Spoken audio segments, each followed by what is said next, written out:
तो 3-4 बार में फेल हो गया, घर से मतलब विपत्ति आ रही है, मानसिक विपत्ति आ रही है, परीक्षा में पास हो नहीं पा रहा।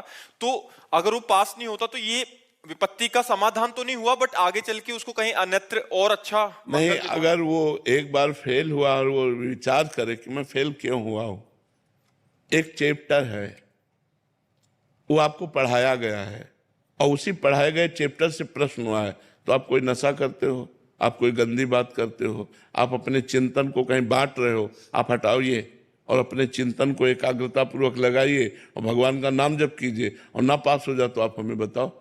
भाई, अगर पढ़ाई में हम फेल होते हैं तो हमको ये समझना कि 10 क्लास में अगर हम पढ़ रहे हैं तो 11वें क्लास का प्रश्न नहीं आएगा, 10वीं क्लास का प्रश्न आएगा और टीचर उस विषय को हमको पढ़ाते हैं। तो उस समय हमारा दिमाग कहाँ गया, उस चैप्टर को हमने क्यों तैयार नहीं किया? इसका मतलब हमारा दिमाग बटा हुआ है मनोरंजन में, कहीं गर्लफ्रेंड बॉयफ्रेंड, कहीं व्यसन, कहीं ऐसी जगह बटा हुआ है जो हम अपने विषय से दूर होते चले जा रहे हैं पढ़ाई से। तो हमें चाहिए, इसीलिए हम कहते हैं कि ये बड़ी तपस्या का समय होता है। जो विद्याध्ययन समय है, विद्यार्थी का एक तपस्वी जीवन होता है। अगर वो अपनी एकाग्रता को नहीं समेट रहा है और वो इधर उधर फैला रहा मनोरंजन में, तो फेल तो हो ही जाएगा।